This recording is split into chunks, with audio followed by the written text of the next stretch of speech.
Cardiac cycle चल रहा था, ठीक है। एस नोडल टिश्यू बता रहे थे लास्ट टाइम।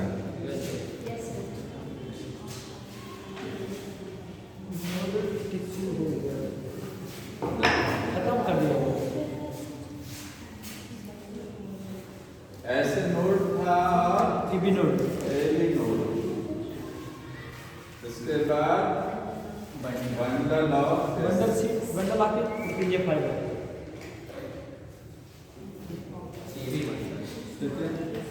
एबी बंडल बीच में था। जो लाइन एक लिखी हुई है बुक में आप पढ़ेंगे, लिखा है, आप नोट कर लीजिए, क्वेश्चन आ सकता है बंडल ऑफ फिश क्या होता है, ठीक है। लिखेंगे इसमें परकिंजी फाइबर्स,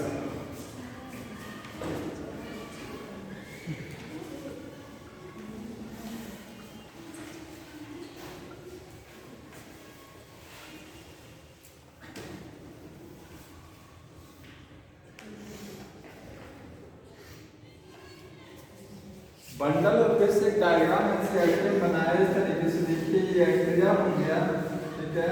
यहाँ पर क्या है, ऐसे नोड है, यहाँ क्या है, ऐसे नोड, यहाँ पर है एबी नोड, ठीक है।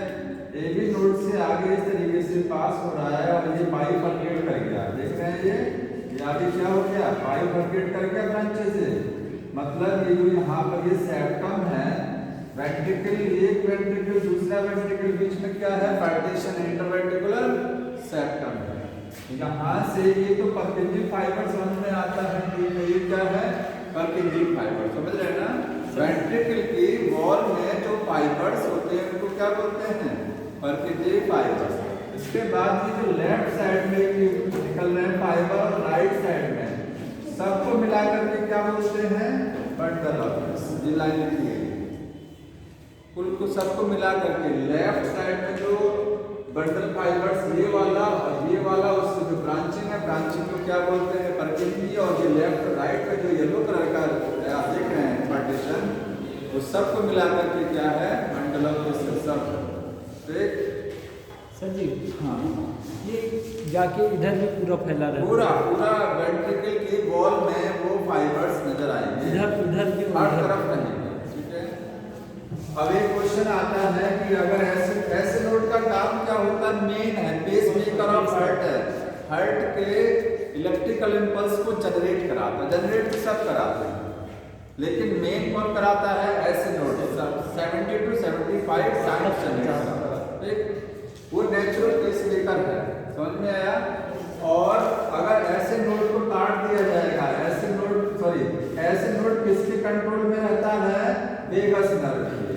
किसके कंट्रोल में है, लिखाया है ना लास्ट टाइम, इसको लिखाया था मैंने, नहीं बताया, नहीं कंट्रोल नोट कर लीजिए। ऐसे नोड है, ये इलेक्ट्रिसिटी बनाएगा, लेकिन 70 से लेकर के 75 टाइम तक इलेक्ट्रिसिटी प्रोड्यूस करता है। जी सर। लेकिन कितना कर सकता है, 100 टाइम्स, क्षमता कितनी है, 100। लेकिन वेगस नर्व जो है, वेगस नर्व क्या है, क्रैनियल नर्व्स है, कंट्रोल कर नर्व समझ रहे हैं ना। दो तरीके की नर्व्स होती हैं, क्रैनियल और स्पाइनल। जो 10th क्रैनियल नर्व्स होती है, 10 नंबर वाली, उसी को बोलते हैं वेगस नर्व। वो क्या करती है, और भी काम है, लेकिन वो हार्ट के ऐसे नोड को कंट्रोल में रखती है, बहुत ज़्यादा उसको चलना नहीं है, 100 इम्पल्स पर मिनट तक वो जनरेट कर सकता है। उसको सप्रेस किए हुए रहता है 70 से 75 टाइम्स तक, उतना ही आपको जनरेट कराना है। अगर वेगस नर्व को काट दिया जाएगा तो हार्ट का ऐसे नोड क्या हो जाएगा, बेअंदाज हो जाएगा, 100 तक जाएगा, बेअंदाज हो जाएगा। वो हार्ट की बीट इर्रिदमिकली हो जाएगी, रिदम गड़बड़ा जाएगा। तो आंसर क्या होता है, हार्ट बीट इर्रिदमिकली हो जाएगी, रिदम मेंटेन नहीं रहेगा, क्योंकि उसको कंट्रोल करने वाला कोई बच्चा नहीं है। अगर इसको कट कर देंगे नर्व को, तो इस चीज नोट कर लीजिएगा कि if vagus nerve cut, then heart beat क्या हो जाएगी, हार्ट बीट इर्रिदमिकली, मतलब जो हार्ट बीट करेगा वो रिदम से नहीं करेगा, लहर से नहीं करेगा, ठीक है। वो क्या करेगा, इर्रिदमिकली हो जाएगा। समझ में आया। क्योंकि उसका कंट्रोल ऐसे नोड से हट जाएगा। ठीक, ये हो गया। इसके बाद क्या है, कार्डिक साइकिल आपको बता रहे थे लास्ट टाइम। कार्डिक साइकिल में मैंने आपको टाइमिंग सब बताया था ना कि एट्रिया कॉन्टैक्ट करने में कितना टाइम लगता है और वेंट्रिकल। हो गया सही चीज? हो गया। हाँ, कितना हुआ कार्डिक साइकिल में देखिए। वही शुरू करना है। क्या चीज? कार्डिक साइकिल शुरुआत करनी है एकदम full. Cardiac cycle. Cardiac cycle क्या है? One complete contraction and relaxation of the heart.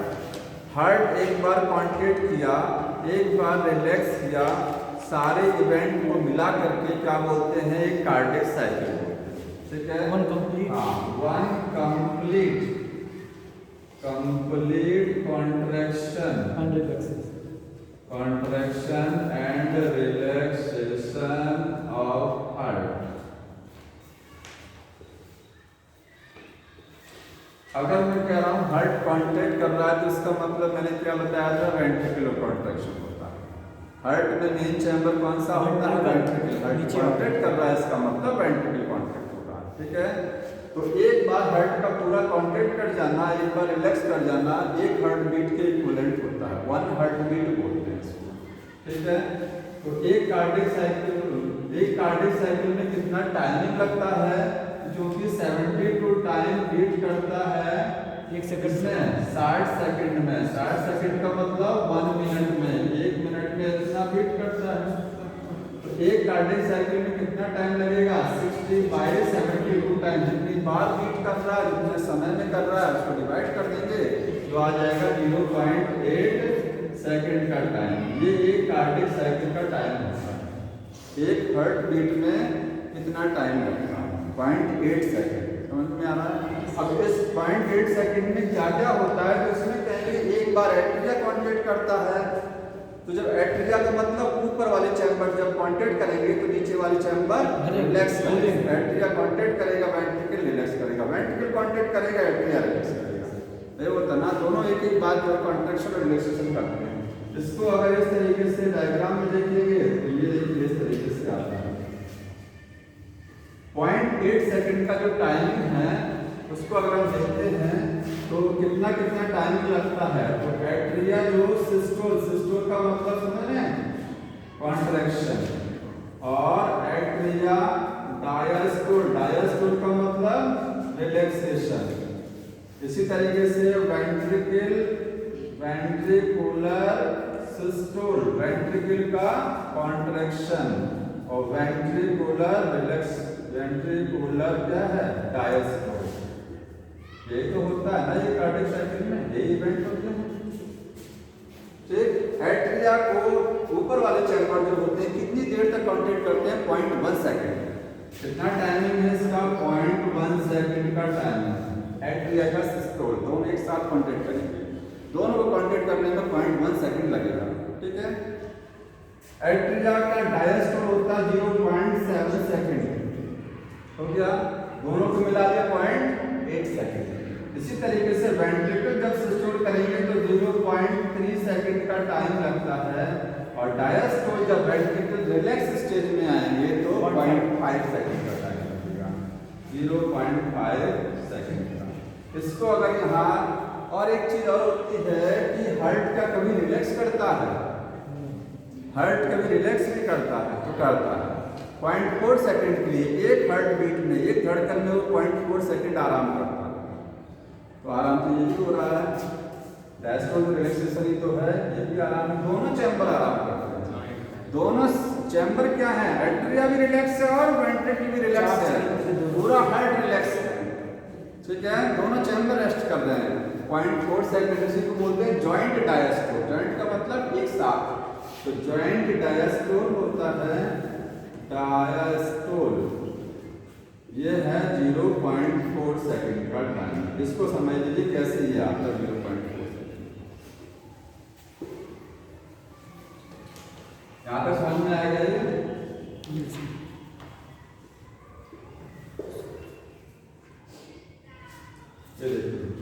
0.1 second यहाँ हुआ, मान लीजिए इतना टाइम। इसको मैंने 8 ब्लॉक में डिवाइड कर दिया है। सर्किट को। एक ब्लॉक ये हो गया 0.1 सेकंड का है सारा ब्लॉक, कितना है 0.1 सेकंड के जितने पार्टीशन बने हैं। फिर ये क्या है 0.2, यहाँ से काउंट कर रहे हैं, अगर यहाँ से काउंट कर रहे हैं 0.1 इतना हुआ, अगला 0.1 यहाँ इतना हुआ, तो टोटल यहाँ से 0.2, यहाँ से 0.3 4 हो गया, ये 5 और ये 6 7 और 0.8।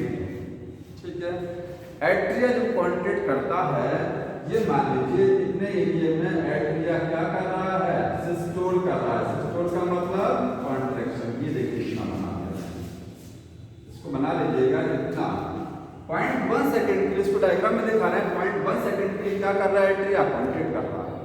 अब जब ऊपर के दोनों चैम्बर कॉन्ट्रैक्ट करते हैं तो वेंट्रिकल उस समय क्या करता है, उस समय तो वेंट्रिकल रिलैक्स में रहता है, मतलब इतनी देर तक एट्रिया कॉन्ट्रैक्ट किया तो इतने 0.1 सेकंड में वो अभी आराम कर रहा है। दोनों चैम्बर क्या है वेंट्रिकल के, रेस्ट स्टेज में, क्योंकि ऊपर वाले चैम्बर क्या हो रहे हैं, कॉन्ट्रैक्ट कर रहे हैं। तो 0.1 तक तो अभी आराम कर रहा है वो। रेस्ट कंडीशन कितनी है उसके, 0.5 है। कितनी है टोटल यहाँ, 0.5। इसके बाद जब एट्रिया कॉन्ट्रैक्ट करते हैं तो उसके बाद किसकी बारी आती है छोड़ने की, वेंट्रिकल। ऊपर वाले दोनों चैम्बर जब कॉन्ट्रैक्ट करेंगे, जब कॉन्ट्रैक्शन खत्म हो जाएगा उसके बाद बारी आएगी वेंट्रिकुलर कॉन्ट्रैक्शन की। ठीक है, वेंट्रिकुलर कॉन्ट्रैक्शन कितना देर के लिए होता है, 0.3। देखिए 1 ब्लॉक 2 3, ये है वेंट्रिकुलर कॉन्ट्रैक्शन, देख रहे हैं 3 ब्लॉक में 1 2 3 हो गया ना, 0.3 यहाँ से हो गया टोटल। इतना यहाँ से लेकर के यहाँ तक का टाइम कितना है, वेंट्रिकुलर कॉन्ट्रैक्शन है, मतलब सिस्टोल। समझ में आ रहा है, एट्रिया सिस्टोल 0.1, उसके बाद वेंट्रिकुलर सिस्टोल हुआ 0.3। अब जब वेंट्रिकुलर सिस्टोल पूरा हो जाता है, ठीक है, अब इसके बाद में इतना जो टाइम पीरियड है, ये 0.4 सेकंड का टाइम पीरियड है, इसमें दोनों चैम्बर क्या करेंगे, रेस्ट करेंगे। टाइम बचा है ना, 0.8 सेकंड का कार्डियक साइकिल है, तो वेंट्रिकुलर सिस्टोल तो 0.3 सेकंड में हो गया। इसके बाद जो 0.4 सेकंड का टाइम बचा है, इसमें ये तो आराम करेगा ही। जैसे समझिएगा, फिर से देख लीजिए, हार्ट के चारों कमरे आराम कर रहे हैं, चारों चैम्बर रिलैक्स स्टेज में है। ठीक है, उसको क्या बोलते हैं, जॉइंट डायस्टोल। अब हार्ट कॉन्ट्रैक्ट करना चालू किया, तो हार्ट के ऊपर के जो 2 चैम्बर हैं, एट्रिया बोलते हैं, वो क्या करेंगे, कॉन्ट्रैक्ट। 0.1 सेकंड के लिए कॉन्ट्रैक्ट हुआ। नीचे वाले की हालत क्या है, वो रेस्ट स्टेज है। जैसे ही कॉन्ट्रैक्शन होगा, कॉन्ट्रैक्शन खत्म हो गया, इसके बाद इंपल्स आ गया नीचे। अब नीचे वाले कॉन्ट्रैक्ट किए, ठीक है, नीचे वाले कितनी देर तक कॉन्ट्रैक्ट करेंगे, 0.3। ठीक है, 0.1 सेकंड पहले आराम कर चुके हैं ना, 0.3 तक वो कॉन्ट्रैक्शन किए। इसके बाद कॉन्ट्रैक्शन खत्म हो गया तो रेस्ट में आएंगे ना, पहले ये वेंट्रिकल रेस्ट करेगा। तो रेस्ट करेगा तो कितनी देर रेस्ट करेगा, ये यहाँ से पूरा ये रेस्ट करता, देखिए यहाँ तक। अगली बार जब कॉन्ट्रैक्शन होगा एट्रिया का, तब भी तो रेस्ट किया ना। 0.4 इतना रेस्ट किया, 0.1 में भी तो रेस्ट करता है वो, तो टोटल 0.5 समझ में आया कैसे होता है। 0.4 ये और 0.1 एट्रिया 0.7 तक रेस्ट करता है। एट्रिया पूरी साइकिल में केवल 0.1 कॉन्ट्रैक्शन करेगा, इसके बाद यहाँ से लेकर के यहाँ तक पूरा रेस्टिंग है। 0.7 सेकंड का उसका टाइमिंग रेस्टिंग का है। समझ रहे हैं चीज, आ रहा है ना। अगर नहीं आता तो ऐसे समझ लीजिए, मान लीजिए आप 2 लोग हैं, ठीक है, आपको कोई वर्क दिया गया, आपको 2 लोग आते हैं यहाँ पर, ये जो है बैठते हैं 0.1 सेकंड में अपना काम पूरा कर लेते हैं। साथ में 2 लोग आते हैं, ये अपना काम 0.1 सेकंड में कंप्लीट कर लिए, ठीक है, कॉन्ट्रैक्शन वाला। दूसरा वाला जो है वो 0.1 सेकंड के लिए आराम कर रहा था तब तक ना, फिर वो दूसरा वाला उसने अपना काम चालू किया, 0.3 सेकंड में उसने अपना काम पूरा कर लिया। फिर दोनों बैठे हैं, ठीक है, तो 0.3 सेकंड में उसने अपना वर्क पूरा कर लिया, तो इनका रेस्टिंग कितना हुआ, 0.1 तक इन्होंने पूरा किया, 0.8 सेकंड तक अब सबको बैठना है अभी, तो इन्होंने काम कर लिया। तो कहेंगे कि ऐसा है कि जब दूसरे वाले काम हो जाएगा तो हम साथ में, तो 0.1 में इन्होंने काम पूरा किया, 0.8 तक बैठना, 0.7 तक ही आराम करेंगे ना। फिर वो जो दूसरा वाला है उसने 0.3 में अपना काम कंप्लीट कर लिया, तो 0.4 तक वो बैठेगा, वो 0.1 में इनिशियल बैठा था, 0.5 हुआ ना टोटल, हुआ ना। जॉइंट डायस्टोल क्या होता है? जिसमें दोनों चैम्बर रेस्ट करते हैं, वो होता है जॉइंट डायस्टोल। ठीक, समझ में आया?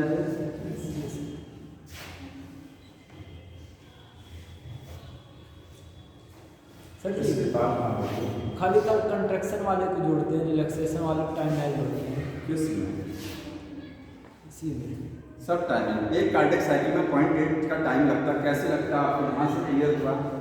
क्या क्या इफेक्ट होता है? नहीं सर, रिलैक्स कंट्रैक्शन वाले के लिए हम खाली काम कर रहे हैं, रिलैक्सेशन का मतलब फूलने वाले को हम छोड़ दें, रिलैक्स में हाँ, उसका टाइम काउंट करेंगे ना। उसका टाइम हम रिलैक्स के लिए हाँ, रिलैक्स के लिए काउंट किया। मैंने जो डार्क किया है वो कॉन्ट्रैक्शन का टाइमिंग है, ठीक है। बाकी इतना तो दोनों चैम्बर रेस्ट कर रहे हैं। इतने टाइम में 0.4 में दोनों रेस्ट करेंगे।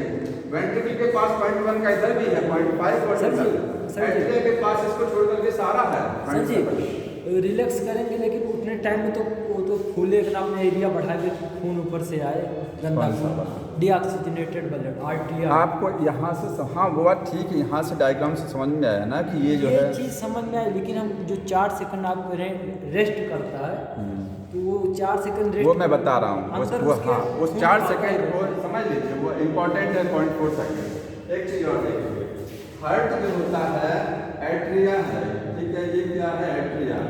ये आपके पास यहाँ 4 चैम्बर हो गया, ऊपर का चैम्बर एट्रिया और ये वेंट्रिकल। हार्ट कहा जाए कि जब कॉन्ट्रैक्शन करता है वेंट्रिकल में कितना ब्लड पंप करता है, तो वेंट्रिकल में वो 30% ब्लड भेजता है कॉन्ट्रैक्शन के द्वारा। हार्ट एट्रिया, क्योंकि जानते हैं एट्रिया जब सिकुड़ता है तो खून को भेजेगा कहाँ? नीचे भेजेगा। तो क्या सारा खून भेज देता? नहीं, 30% खून आता है इसमें, ब्लड आता है। 70% कैसे आता है? 70% ज्वाइंट डायस्टोल से आता है। ज्वाइंट डायस्टोल समझ लेना कि जब दोनों कमरे रेस्ट करेंगे, ऊपर वाले भी नीचे वाले, उस कंडीशन को बोलते हैं ज्वाइंट डायस्टोल। 0.4 सेकंड में जब दोनों चैम्बर, चारों चैम्बर जब रेस्ट कर रहे होते हैं, उस समय एट्रिया से ब्लड क्या आ जाता है? यहाँ 70% ब्लड हट जाता है। 30% ब्लड केवल एट्रिया कॉन्ट्रैक्शन के द्वारा आता है, 70% क्या आता है? डायस्टोल के द्वारा आता है, ठीक है। यहाँ एक चीज लाइन लीजिएगा कि 70% ऑफ ब्लड, कितना ब्लड, ठीक है, जॉइंट डायस्टोल फिल एंड कहाँ पर? वेंट्रिकल में फिल होता है बाई ज्वाइंट डायस्टोल। अब ज्वाइंट डायस्टोल में कोई भी चैम्बर जो है कॉन्ट्रैक्ट नहीं कर रहा, दोनों ही रेस्ट मोड में है। तो यहाँ ये पैसिव प्रोसेस है। कैसा है ये? पैसिव। पैसिव समझ रहे ना, कोई एनर्जी नहीं खर्च हो रही है, पैसिव है ये, ठीक है। कॉन्ट्रैक्शन में तो एनर्जी लगती है, ये पैसिव है। और 30% जो ब्लड है और ब्लड कंट्रैक्शन, हाँ, फिल्ड एंड वेंट्रिकल, वेंट्रिकल में फिल होता है किससे?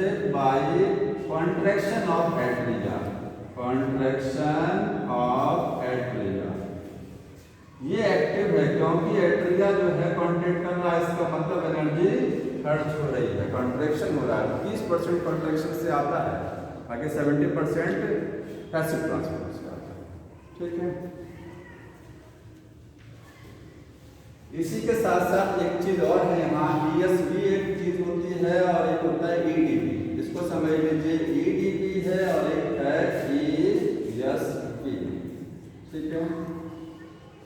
EDP क्या होता है? And diastolic volume, and diastolic volume. अगर मैं कह रहा हूँ हार्ट डायस्टोल कर रहा है, तो बताइए कौन सा चैम्बर का आप समझ रहे हैं? वेंट्रिकल की बात हो रही है, ठीक है। वेंट्रिकुलर डायस्टोल हो रहा है। एंड डायस्टोल का मतलब जब डायस्टोल पूरा हो गया, जब वेंट्रिकल नीचे वाले जो चैम्बर है पूरा फैल गए, दोनों चैम्बर पूरा रिलैक्स हो गए, तो डायस्टोल कंप्लीट हो गया, जितना फूलना फूल गए, ठीक है। अब कितना ब्लड उनके अंदर है? ब्लड कितना? एंड डायस्टोल वॉल्यूम का मतलब होता है कि total blood and ventricles, ventricle में कितना ब्लड है, ठीक है। वेंट्रिकल में कितना ब्लड है? कब? At end of diastole, diastole हो गया है वेंट्रिकल का, तो उस समय कितना ब्लड उसमें आया, टोटल कितना ब्लड आया, चाहे वो एक्टिव से आया हो चाहे पैसिव से आया हो, 120 ml आता है टोटल, 120 ml। ठीक है, एंड सिस्टोलिक वॉल्यूम, ये क्या है, एंड सिस्टोलिक वॉल्यूम, वॉल्यूम मतलब वॉल्यूम ऑफ वेंट्रिकल जब सिस्टोल कर गए, नीचे के चैम्बर जब पूरी तरीके से सिकुड़ गए, ठीक है, तो सारा ब्लड भेज देते हैं क्या, या फिर बचा बचा रहता है, क्या रहता है, जैसे हमारी लंग्स कभी पूरी खाली नहीं होती है, जैसे पूरा हार्ट कभी खाली नहीं होता है, तो ब्लड जब भेजते हैं बॉडी में तो कुछ ब्लड बचा रह जाता है, 50 ml ब्लड बचा रह जाता है। ठीक है, तो वही है एंड सिस्टोलिक वॉल्यूम, वेंट्रिकल में सिस्टोल खत्म करने के बाद, मिटिंग होने के बाद कितना वॉल्यूम ऑफ ब्लड बचा। ठीक है, volume of blood remain in ventricle after systole, systole complete करने के बाद में इसकी वैल्यू कितनी होती है, 50 ml। तो कितना बाहर गया, ये एक की बात हो रही है, ध्यान रखना है, ये दोनों वेंट्रिकल की बात नहीं है, ईच वेंट्रिकल आप यहाँ लिख लीजिएगा इन ईच। ठीक है, ईच वेंट्रिकल, हर वेंट्रिकल 120 ml इस वेंट्रिकल में और 120 ml इसमें होता है। ठीक, कितना ब्लड को फेंके ये लोग, 70 ml फेंकेंगे, 70 ml ये वाला वेंट्रिकल, 70 ये वाला वेंट्रिकल पंप कर देगा, ये कार्डियक साइकिल है, एक बार में ये 70 ml पंप कर देगा। इसी को माइनस कर देंगे तो आ जाएगा स्ट्रोक वॉल्यूम, स्ट्रोक वॉल्यूम क्या है, 70 माइनस 120 मतलब EDB, 140 माइनस ESB आ जाएगा 120 minus 50 equal to 70 ml। 70 ml blood each ventricle निकलता है, एक हार्ट बीट में पंप करता है, एक कार्डियक साइकिल नहीं बोलेंगे क्योंकि एक कार्डियक साइकिल बोला जाएगा, एक कार्डियक साइकिल, एक कार्डियक साइकिल में 70 ml ब्लड को क्या कर देते हैं, पंप कर देते हैं बाई ईच वेंट्रिकल। ये क्या है, blood pumped by each ventricle, her ventricle के द्वारा इतना ब्लड पंप किया जाता है। ठीक है, इन ईच कार्डियक साइकिल, एक हार्ट बीट में 1 मिनट में कितना होगा, 1 मिनट में क्योंकि 72 टाइम बीट करता है हार्ट, 5 लीटर, और एक बार में हार्ट बीट में 70 ml जा रहा है एक वेंट्रिकल से, तो मल्टीप्लाई कर देंगे 70 से, तो कितना आ जाएगा, 0 9 छोटे 7 5 ठीक है, 5 लीटर राउंड समझ में आ गया, एप्रॉक्स 5 लीटर कितना आया, 5 लीटर ब्लड पंप होता है एक वेंट्रिकल के द्वारा। ठीक है, ये हो गया। अब इसमें एक चीज समझनी है कि बदलता क्या है, मान लीजिए स्ट्रोक वॉल्यूम चेंज हो सकता है कि ये वाला, इसमें से कौन सी वैल्यू चेंज हो सकती है,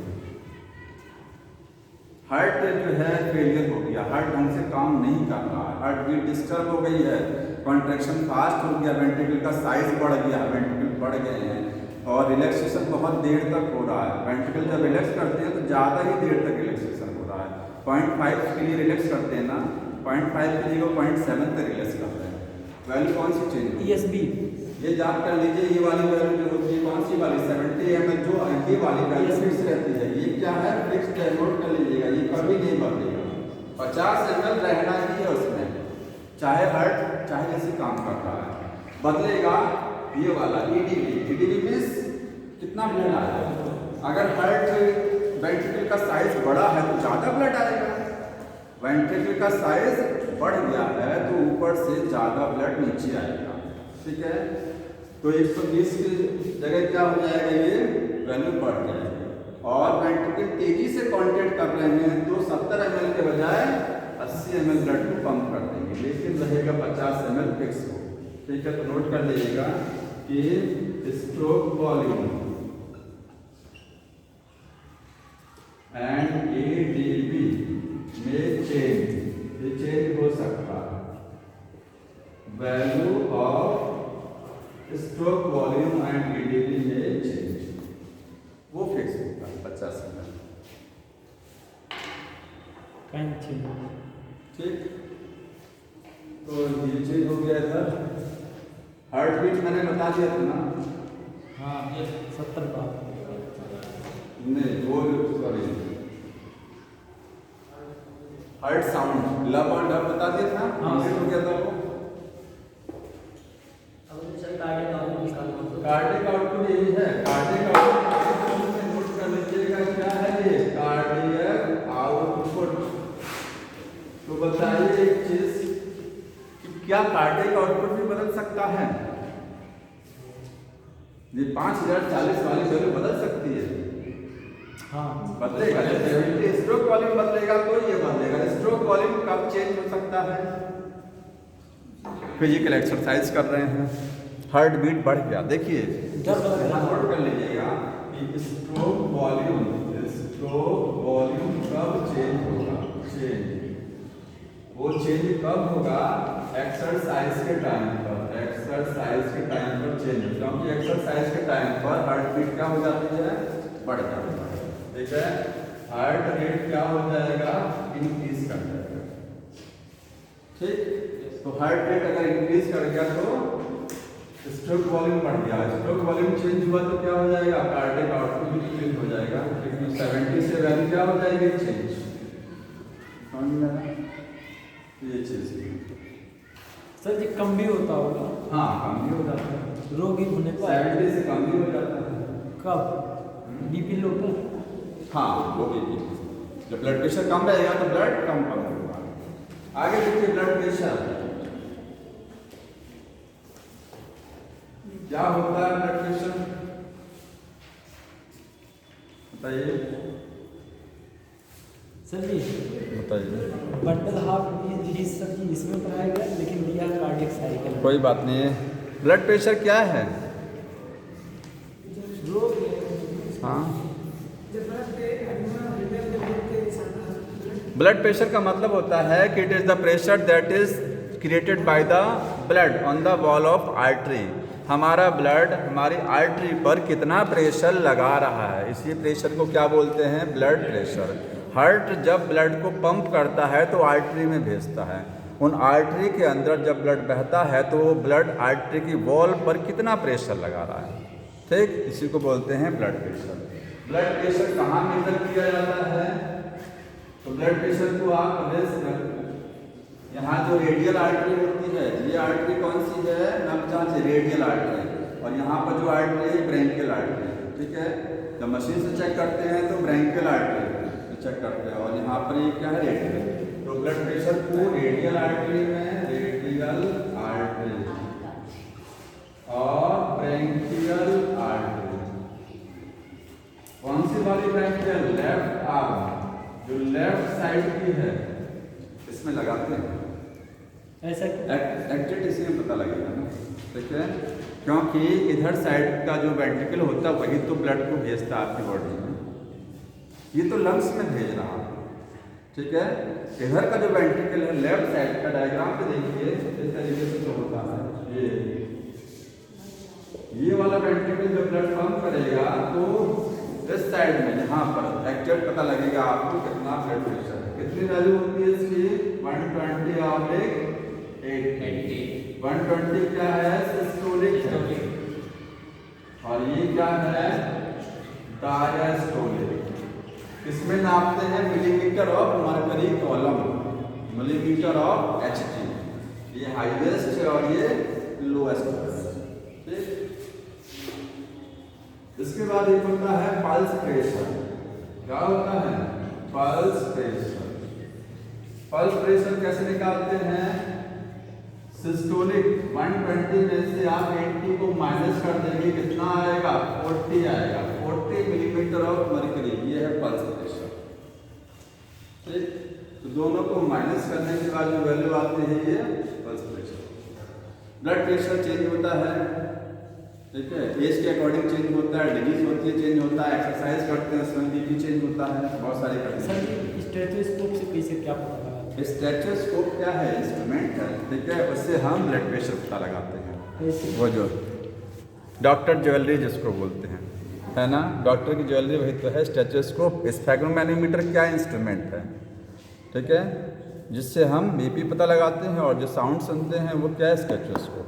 स्फेग्मोमीटर से भी स्फेग्मोमैनोमीटर, स्फेग्मोमैनोमीटर,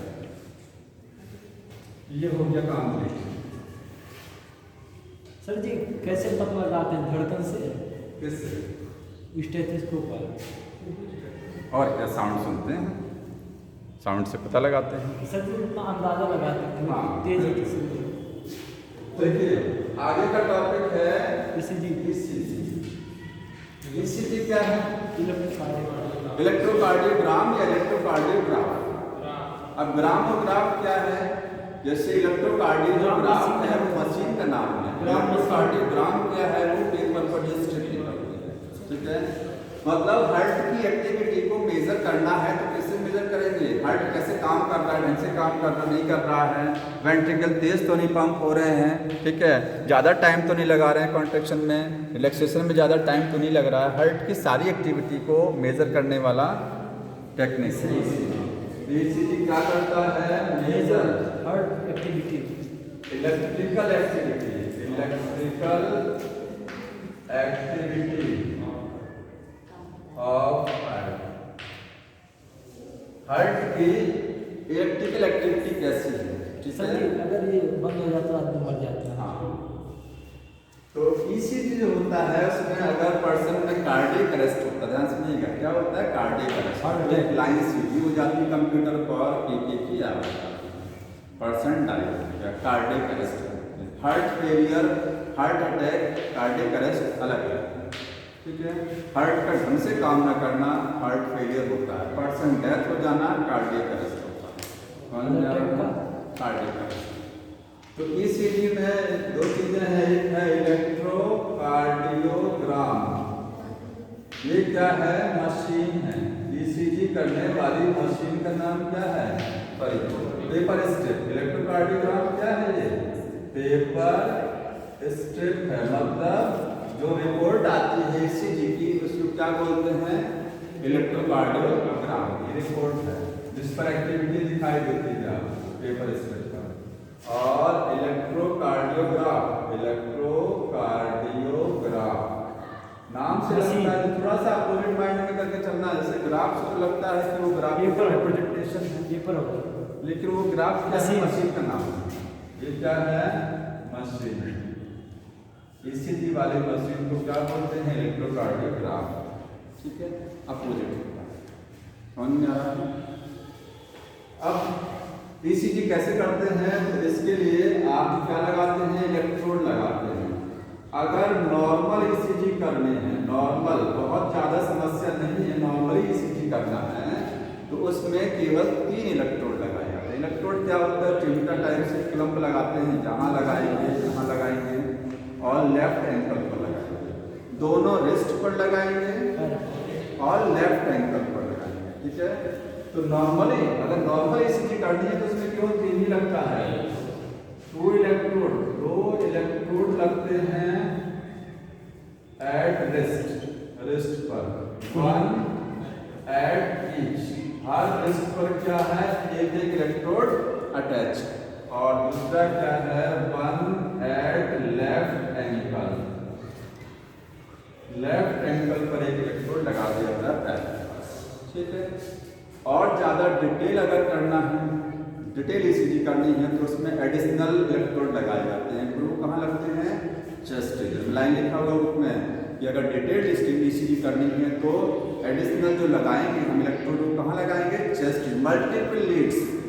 मल्टीपल लीड्स आर कनेक्टेड, कई लीड को कनेक्ट करा देते हैं अगर डिटेल ECG करनी है तो, ज़्यादा ढंग से करनी है, ठीक।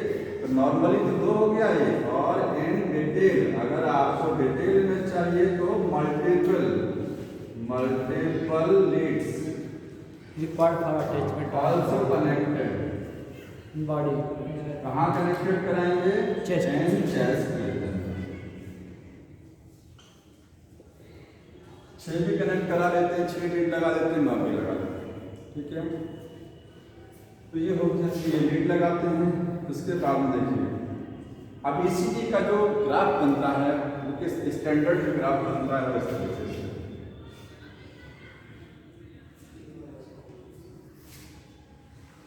पीपीआर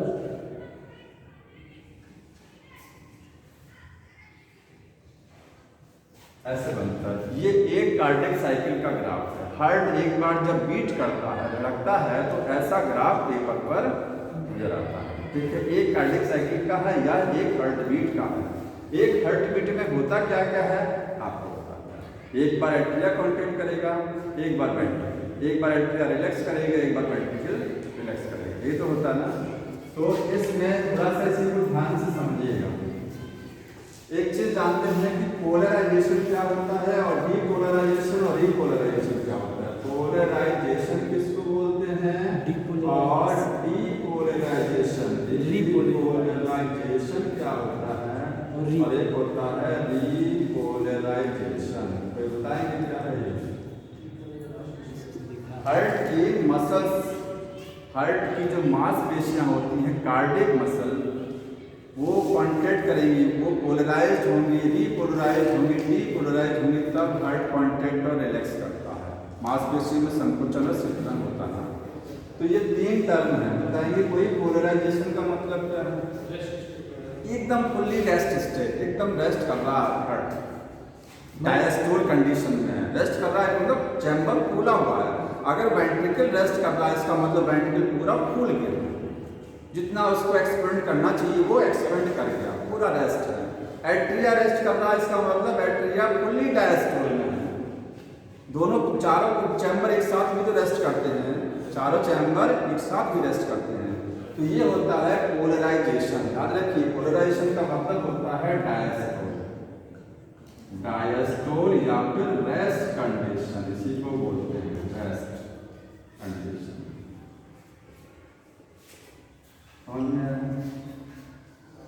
अब डीपोलराइजेशन, मान लीजिए एट्रिया रेस्ट कर रहा है, अब इसको क्या करना है, सिकुड़ना। तो सिकुड़ना है तो इम्पल्स कहाँ से आएगा उसके लिए, कॉन्ट्रैक्शन के लिए। देखिए ये है इस तरीके से चारों चैम्बर, यहाँ पर ऐसे नोड होता है ना, यहीं से इलेक्ट्रिकल इम्पल्स बनता है पेस मेकर। ये जब खराब हो जाता है तो बाहर से पेस मेकर जो लगाते हैं उसी को बदलते हैं, ठीक है। आर्टिफिशियल बैटरी सिस्टम होता है, स्किन के नीचे लगाया जाता है, वो आर्टिफिशियल पेस मेकर उसको बोलते हैं, ठीक। जहाँ से इलेक्ट्रिकल इम्पल्स बनने के बाद में दोनों एट्रिया की जो दीवार होती है, एट्रिया है ना, जैसे मान लीजिए ये ऐसे नोड है, इधर लगा है ऐसे नोड, ये और ये एट्रिया है, इससे सिग्नल बनेगा, इम्पल्स बनेगा और इसकी दीवार में दौड़ेगा, वॉल में दौड़ता है, वॉल में दौड़ता है तो मसल्स सिकुड़ेगी, बिजली दौड़ी था वॉल में, एक साथ ये कॉन्ट्रैक्ट होगा। इसके बाद ये सिग्नल कहाँ आएगा, एबी नोड के पास आएगा। यहाँ कौन सा नोड होता है, एबी। ये अपना भी इम्पल्स बना सकता है, बनाता भी है। सर जी, एबी नोड ही तो केवल परकिंजे फाइबर निकालता है कि वो भी एसबी नोड वाला। ऐसे नोड से परकिंजे फाइबर नहीं निकलते, एबी नोड से आगे बंडल ऑफ डिस्क होता है, बंडल ऑफ डिस्क का लास्ट हिस्सा, अंतिम छोर जो होता है, जो ब्रांचिंग पॉइंट है, वो परकिंजे फाइबर। इसमें भी आप कर रहे हैं ऐसे नोड ऐसे निकाल रहे हैं। अरे वो लग रहा है तुमको, ये नहीं है परकिंजी फाइबर, नहीं है वो क्या, ये उसके अपने फाइबर हैं जो उसकी वॉल में होते हैं, जो उसकी वॉल में एट्रिया की वॉल में, उसको परकिंजी बोलते हैं, ठीक। यहाँ से इलेक्ट्रिकल इम्पल्स यहाँ पहुंचा। अब देखिए पोलराइजेशन, दूसरा क्या होता है, डीपोलराइजेशन। डीपोलराइजेशन का मतलब होता है सिकुड़ना, कोई भी चैम्बर कॉन्ट्रैक्ट कर रहा है, इसका मतलब डीपोलराइजेशन।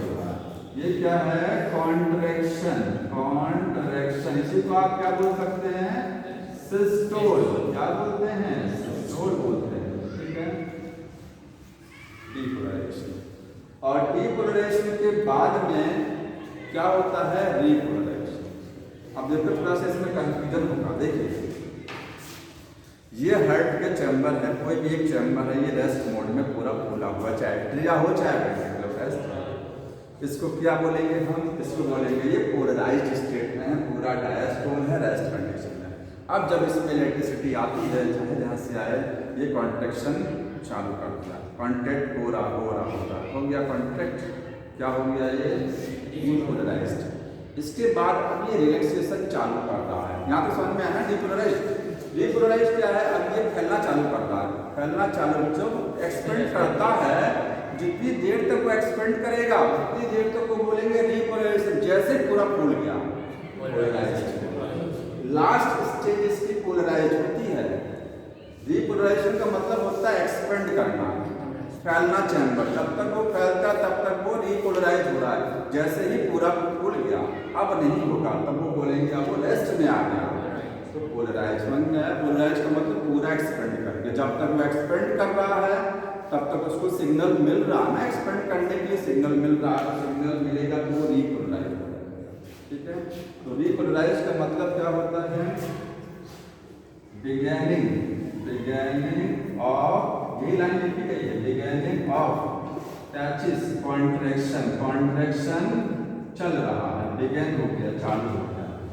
ठीक है, जैसे लिख सकते हैं कॉन्ट्रैक्शन कंटिन्यूअस, कंटिन्यू क्या है वो, कंटिन्यू है कॉन्ट्रैक्शन। जब कॉन्ट्रैक्शन खत्म हो जाएगा, सॉरी रिलैक्सेशन, क्या है ये रिलैक्सेशन, रिलैक्सेशन क्या हो रहा है, कंटिन्यू हो रहा है। जब रिलैक्सेशन फाइनल हो जाएगा तो क्या बोलेंगे इसको, पोलराइज्ड। ठीक समझ में आया, रिलैक्सेशन, रिलैक्सेशन कंटिन्यूअस चल रहा है, कंट्रैक्शन, रिलैक्सेशन। अरे ये रिलैक्सेशन गलत लिख दिया, रिलैक्सेशन कंटिन्यू। समझे, हाँ अब इसका मतलब कि अपना एरिया बढ़ा रहा है।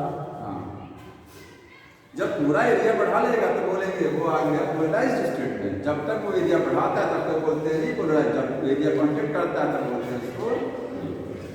एक बार आराम से, बिल्कुल आराम से, इसी तरह धीरे चलना है, इसको समझिए। देखिए ये है पी वेव, अब डायग्राम पर आ जाइए, पी वेव है तो यहाँ पी वेव लिखती है, इसी चीज में एक चीज ध्यान समझ लीजिएगा, ये टॉपिक बड़ा कठिन है सर जी।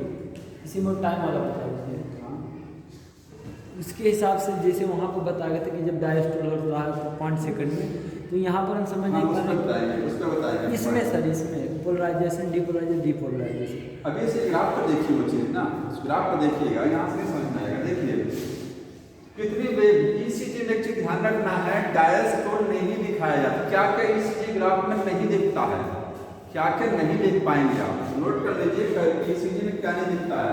ठीक है, ईसीजी रिपोर्ट नॉट मेंशन, क्या मेंशन नहीं रहता है। ठीक है, आपको यहाँ डायस्टोल मेंशन नहीं रहेगा। कुछ लोगों को लगता है कि डीपोलराइजेशन ही डायस्टोल है, नहीं, डीपोलराइजेशन डायस्टोल की शुरुआत है, डायस्टोल चल रहा है, पूरा नहीं हुआ है। समझिए ध्यान से, इसको माइंड में नोट कर लेना कि डीपोलराइजेशन डायस्टोल नहीं, इसका लास्ट स्टेज डायस्टोल होता है। ठीक है, डायस्टोल टेंडेंसी क्या कहते हैं, आपको जो कर्व बताएंगे ना, ये सब क्या है, ये कॉन्ट्रैक्शन की कर्व है, ये डीपोलराइजेशन की कर्व है। ठीक है, और एक चीज और मेंशन नहीं होती है यहाँ पर, एट्रिया का आपको डायस्टोल, सॉरी एट्रिया का रीपोलराइजेशन आपको नहीं मिलेगा। बस दो चीज नोट कर लीजिए, वहां समझ में आ जाएगा।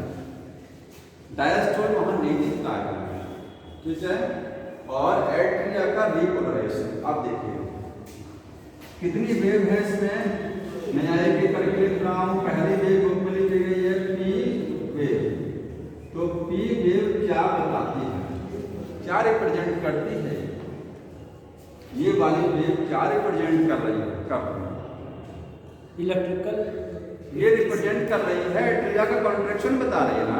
एट्रिया कॉन्ट्रैक्ट कर रहा है तो उसकी एक्टिविटी बता रही है, वो कितना तेज कॉन्ट्रैक्ट किया, एट्रिया ऊपर वाले चैम्बर कितनी तेजी से कॉन्ट्रैक्ट किए। अगर बहुत तेज कॉन्ट्रैक्ट करेंगे तो एक साथ उठ करके ऊपर चला जाएगा। एट्रिया बहुत फास्ट कंट्रैक्शन करेंगे, हाई प्रेशर के साथ सिकुड़ेंगे, तेजी से सिकुड़ेंगे तो ये कर्व ऊपर चला जाएगा। बहुत धीरे धीरे कॉन्ट्रैक्ट करेंगे तो ये कर्व और नीचे आ जाएगा। ये एक स्टैंडर्ड कर्व है, कितना आना ही चाहिए, कितना हाइट तक वो कर्व जाना ही चाहिए। एट्रिया का कॉन्ट्रैक्शन है, ठीक है, समझ लेना। तो बी वेव क्या बताता है, एट्रियल कॉन्ट्रैक्शन बताएगा। इसी का दूसरा नाम बताइए, कॉन्ट्रैक्शन को हम क्या बोल सकते हैं, डीपोलराइजेशन।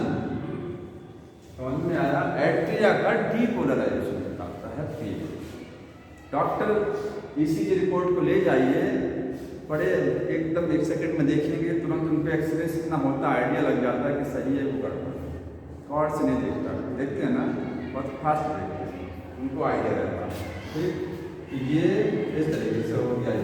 इसके बाद पी वेव हो गई, ये है क्यू, ये है आर, ये क्या है एस, इसको बोलते हैं क्यू आर एस कॉम्प्लेक्स बोला जाता है, ठीक है। तो दूसरा क्या है, Q R S complex. Actually बताइए इसमें टाइम कितना लगेगा, इसमें टाइम लगेगा 0.1 सेकंड का टाइम लगता है ना। एट्रिया कॉन्टैक्ट होने में कितना समय लगता है, 0.1 सेकंड, इस कर्व में इतना टाइम लगता है। इसके बाद में ये है QRS कॉम्प्लेक्स, ये क्या बताता है, ये बताइए एट्रिया जब कॉन्टैक्ट कर गए उसके बाद क्या होता है,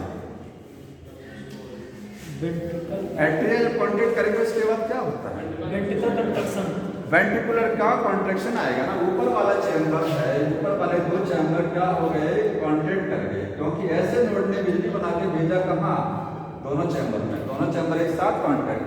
इसके बाद सिग्नल कहाँ आया, डाउनवर्ड वेंट्रिकल के पास आया। तो वेंट्रिकल के पास सिग्नल ऐसे नोड डायरेक्ट नहीं भेजता है, ऐसे नोड से आएगा एबी नोड से आगे बंडल, उसके बाद bundle of His Purkinje fibres, last में सिग्नल यहाँ परकिंजे फाइबर्स से पहुंचेगा ना। तो वेंट्रिकल कॉन्ट्रैक्ट करेंगे, जब ये कॉन्ट्रैक्ट खत्म कर देंगे कॉन्ट्रैक्शन, उसके बाद ये सिग्नल, उसी को क्या बोलते हैं, QRS कॉम्प्लेक्स। ये वाली वेव तब आएगी जब वेंट्रिकल कॉन्ट्रैक्ट स्टार्ट कर देंगे, समझ में आ रहा है। तो ये होता है वेंट्रिकुलर कॉन्ट्रैक्शन बताता है, और इसी को क्या बोलते हैं, वेंट्रिकुलर डीपोलराइजेशन, यहाँ पे क्या बोलते हैं, डीपोलराइजेशन। समझ में आया। ये वाला गैप कोई बता सकता है, PR इंटरवल क्या है, ये लाइन इतनी देर तक सीधी क्यों चल गई, ये लाइन इतनी देर तक कर्व सीधा चला है, ये पोलराइज बता, ये कर्व इसलिए सीधा चल रहा है क्योंकि देखिए एट्रिया जब कॉन्टैक्ट करते हैं तो यहाँ से सिग्नल एट्रिया की वॉल को मिलता है, ठीक है। इसके बाद यहाँ एबी नोड से सिग्नल यहाँ तक आने में टाइम लगता है ना, एबी नोड से सिग्नल वेंट्रिकल तक आने में जो टाइम लगेगा वो टाइम ये है, तत्काल कॉन्ट्रैक्शन नहीं होता, ऊपर वाला चैम्बर कॉन्ट्रैक्ट किया, नीचे वाले को कॉन्ट्रैक्शन तब करेगा जब सिग्नल नीचे आएगा, और सिग्नल आने में मिली सेकंड का टाइम, 1 सेकंड से भी कम टाइम, वो आप मिली सेकंड में काउंट कर सकते हैं, उसको बहुत थोड़ा सा टाइम लगता है ऊपर से सिग्नल नीचे आने में। जब नीचे आ जाएगा सिग्नल का भी कॉन्टैक्ट करेंगे, इसलिए कल यहाँ सीधा चल रहा, मतलब कोई एक्टिविटी नहीं हो रही है, समझ में आया, कोई चैम्बर कॉन्टैक्ट उस समय नहीं हो रहा है। इसके बाद सिग्नल आया वेंट्रिकल में, वेंट्रिकल कॉन्टैक्ट किया, ये वाला पीक जनरेट हुआ, लास्ट क्या है, ये टी वेव। तो लास्ट में है टी वेव। टी वेव क्या बताती है, वेंट्रिकल जब कॉन्टैक्ट कर जाएगा उसके बाद वो तो रिलैक्स भी तो करेगा, रिलैक्सेशन चालू करेगा ना। तो वेंट्रिकल जब रिलैक्स करता है उसको क्या बोलते हैं आप, डीपोलराइजेशन बोलते हैं ना। कॉन्ट्रैक्शन हुआ, रिलैक्सेशन हो रहा, फुल्ली हो जाएगा तो ये हो जाएगा, रिलैक्सेशन हो रहा है, होने को बोलते हैं डीपोलराइजेशन। तो वेव कौन सी आती है, ये बताती है वेंट्रिकुलर डीपोलराइजेशन, मतलब इसको आप बोल सकते हैं रिलैक्सेशन। रिलैक्सेशन कंप्लीट नहीं हुआ, जब कंप्लीट हो जाएगा तो डायस्पर बोलते हैं। यहाँ ये 2 चीज कहीं आपको दिख रही हैं, ध्यान से देखिए, इधर देख लीजिए, ये क्या है, एट्रिया कॉन्ट्रैक्शन, ये क्या है, वेंट्रिकल कॉन्ट्रैक्शन, ये है वेंट्रिकल रिलैक्सेशन। तो एट्रिया रिलैक्सेशन कहाँ गया, एट्रिया रिलैक्सेशन का मतलब एट्रिया का डीपोलराइजेशन।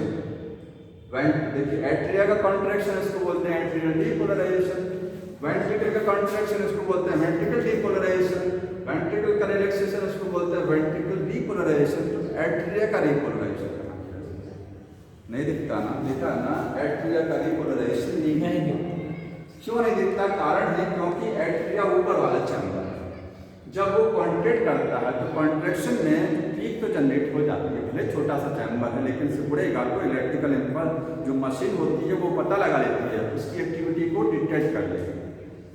लेकिन जो ये जब रिलैक्स करता है तो चैम्बर इतना छोटा है, ये एट्रिया इतने छोटे चैम्बर होते हैं कि रिलैक्सेशन का पीक जो बनता है वो मशीन डिटेक्ट नहीं कर पाती, समझ रहे हैं। वेंट्रिकल का कॉन्ट्रैक्शन भी डिटेक्ट कर लेगा और इसका रिलैक्सेशन भी। रिलैक्सेशन का पीक ये है, ये रिपोलराइजेशन का पीक है ना, क्योंकि बड़े चैम्बर है तो इनका रिपोलराइजेशन होगा, उसका पीक उसका इम्पल्स ही डिटेक्ट कर लेगा ईसीजी। लेकिन एट्रिया का रिलैक्सेशन बनता तो है लेकिन यहाँ दिखता नहीं है कहीं, कर्व में आपको ग्राफ पर कहीं नहीं नजर आएगा, क्योंकि पीक इतनी छोटी होती है वो इसी में समाहित हो जाती है, पता ही लगता कहाँ। सर जी आपको देखिए वेंट्रिकल का कॉन्ट्रैक्शन की पीक इतनी ऊंची है, वेंट्रिकल का रिलैक्सेशन की पीक इतनी नीची है, और एट्रिया का कॉन्ट्रैक्शन इतना बड़ा तो उसका रिलैक्सेशन कितना बड़ा होगा, और भी छोटा, बहुत छोटा होगा। ये कॉन्ट्रैक्शन, ये उसका रिलैक्सेशन, ये कॉन्ट्रैक्शन, इसका रिलैक्सेशन कहाँ जाएगा, और छोटा पता नहीं लगता है। तो दो चीजें पता नहीं लगती, डायस तो कहीं आने नहीं सकता है। अब अगर आपको हार्ट बीट पता लगानी है कि 1 मिनट में कितनी बार हार्ट बीट किया है, तो आप ये QRS कॉम्प्लेक्स को काउंट कर लीजिए। 1 मिनट में ऐसा कितनी बार ये कर्व बन रहा, या तो कितनी बार ऐसा ग्राफ बना 1 मिनट में। 1 मिनट में ऐसा ग्राफ कितनी बार आया, 72 टाइम ऐसा ग्राफ आपको मशीन में दिखाई देगा और पेपर पे दिखाई देगा, ठीक है।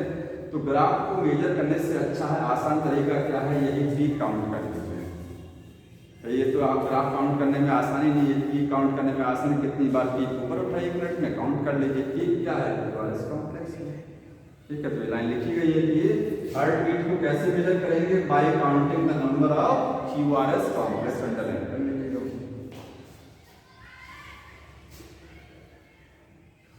और अगर इस स्टैंडर्ड ईसीजी कर्व से हट करके कोई कर्व आता है तो इसका मतलब हार्ट में कोई समस्या है, ठीक है।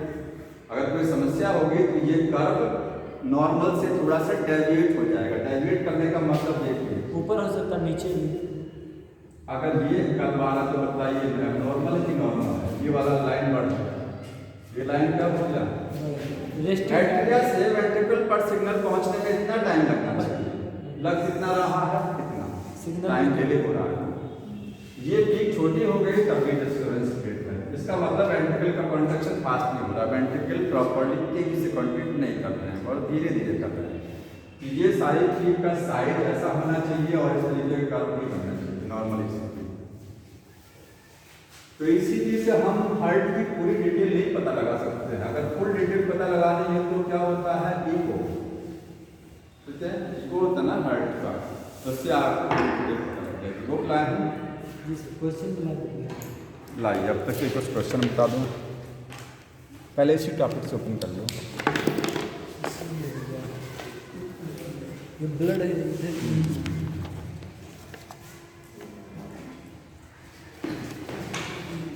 एक लास्ट टॉपिक बचा होगा डिसऑर्डर। देखिए कौन सा टॉपिक बचा है, डबल सर्कुलेशन बचा है ना, ठीक, डबल सर्कुलेशन छोड़ दे रहे हैं हम। इतना बचा। देखिए क्वेश्चन दिया हुआ है, open circulatory system is present in, कहाँ होता है ओपन, ऑप्शन दिया है आर्थ्रोपोडा में, एनलेडा में, मोलस्का में कि कॉर्डेटा में। एक से ज़्यादा ऑप्शन सही करना है, एक से ज़्यादा ऑप्शन सही करना है। आर्थ्रोपोडा में होता है और मोलस्का में होता है, ठीक है। एनलेडा में क्लोज है और कॉर्डेट में क्लोज है, ओपन हो गया। आगे ध्यान सुनिए, when an action potential is initiated by the acid node, acid node electrical potential initiate कर रहा है, ठीक है। Which one of the following does not occur, क्या नहीं होगा, ऊपर वाला जो चैम्बर है उसमें जो एसिड नोड लगा है वो इलेक्ट्रिसिटी बना रहा है, तो ऑप्शन में बताइए क्या नहीं होगा। ऑप्शन है बोथ एट्रिया कॉन्ट्रैक्ट साइमल्टेनियसली, ये तो होगा ही, जब वो इम्पल्स भेज रहा है ऐसे नोड तो दोनों एट्रिया एक साथ कॉन्ट्रैक्ट करेंगे, ये सही है, होगा ही। क्या नहीं होगा पूछा है, blood flow from atria to ventricle increase by 60%, atria से वेंट्रिकल में ब्लड का फ्लो 60% बढ़ जाएगा जब वो ऐसे नोड काम कर रहा है तब। तीसरा ऑप्शन सुनिए, blood from atria to ventricle passes through the atrioventricular valve. ऊपर वाले चैम्बर से ब्लड नीचे आएगा अगर ऐसे नोड क्या है, इम्पल्स भेज रहा है, ठीक है। और लास्ट है, volume of atria decreases, atria का वॉल्यूम कम हो जाएगा। तो क्या नहीं होगा, एट्रिया का वॉल्यूम कम होगा कि नहीं होगा? ऐसे नोड इम्पल्स भेज रहा है, एट्रिया सिकुड़ रहा है, सिकुड़ने का मतलब एट्रिया कॉन्ट्रैक्शन का मतलब एट्रिया का वॉल्यूम भी तो घट रहा है। ये भी ऑप्शन सही है। बोथ एट्रिया कॉन्ट्रैक्ट साइमल्टेनियसली, ये भी सही है, ठीक है। अब एक ऑप्शन था blood from atria to ventricle passes through the AV valve, ये भी सही है। कौन सा? एक ऑप्शन गलत हुआ कि एट्रिया से वेंट्रिकल में ब्लड का फ्लो 60% बढ़ जाएगा। तो 30% तो ब्लड आता है, जब एट्रिया कॉन्ट्रैक्ट करता है तो 30% तो ब्लड ही आता है, समझ में आया? तो 60% कैसे बढ़ जाएगा? अगला question, 2 and 4 chambered heart are respectively found. पता है 2 चैम्बर का हार्ट कहाँ होता है और 4 चैम्बर का पता है सबको, ठीक है। आगे बढ़ जाते हैं। Function of the heart valve is to, आपको हार्ट के जो वॉल्व्स होते हैं उनका फंक्शन बताना है। ऑप्शन सुनिए, keep the blood moving forward through the heart. बोल रहा है keep the blood moving forward, blood को आगे भेजते हैं वॉल्व, ब्लड को आगे फॉरवर्ड भेजते हैं, सही है ना। एट्रिया से वेंट्रिकल में तो ब्लड आता है वॉल्व के थ्रू, सही है। भेजते भी हैं, रोकते भी हैं। मेन तो बैक फ्लो को कराते हैं, ठीक है।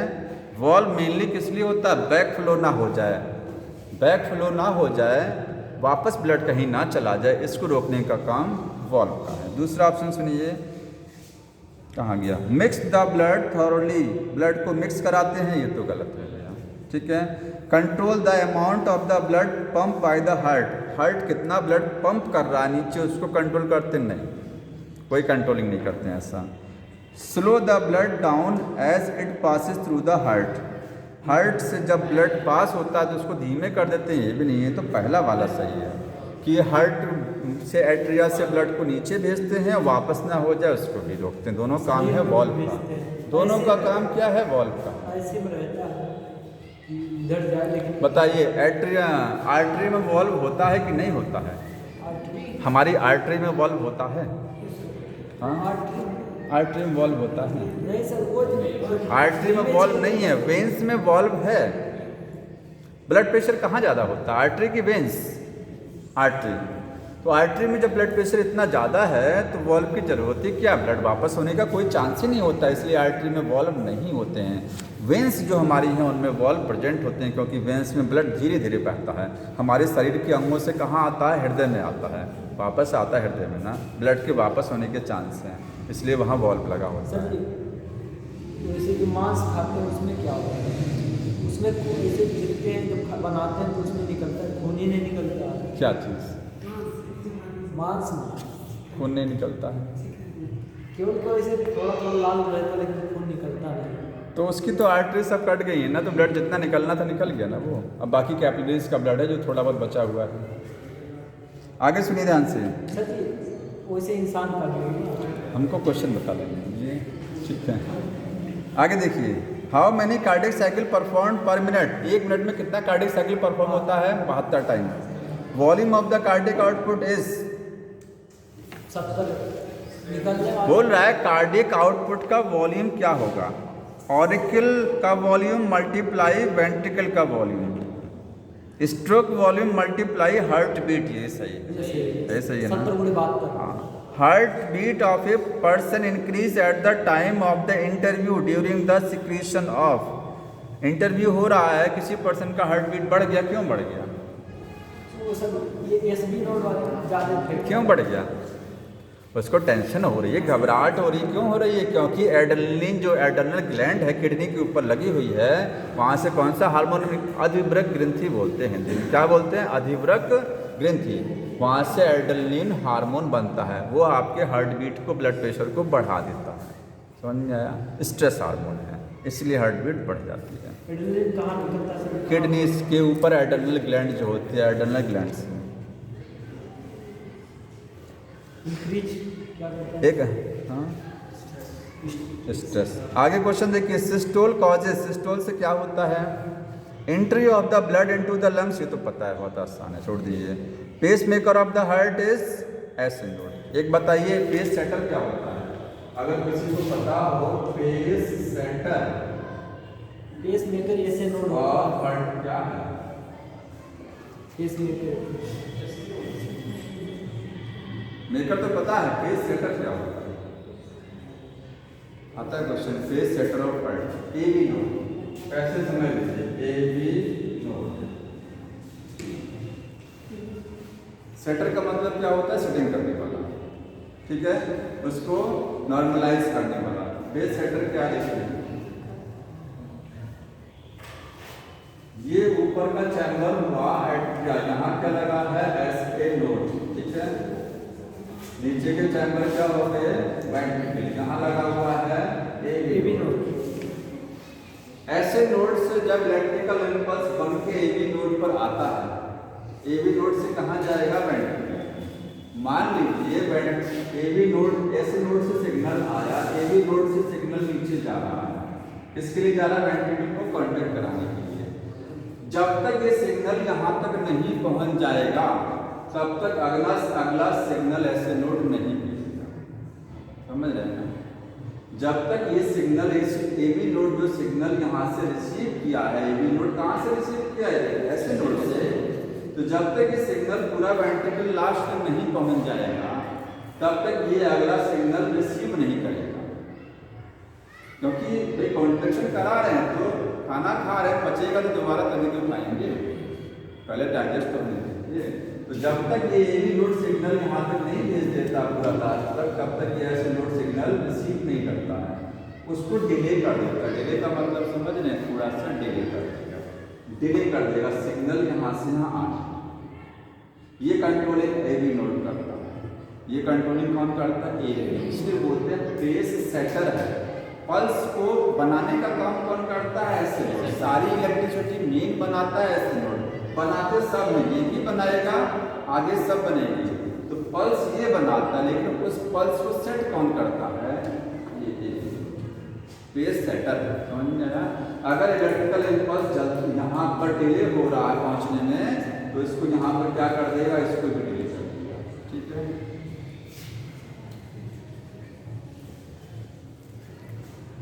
टाइम बहुत हो गया आज, बाकी अगली बार ये ख़त्म हो गया, अगली नेक्स्ट टाइम में चैप्टर पूरा फिनिश हो जाएगा। ये सर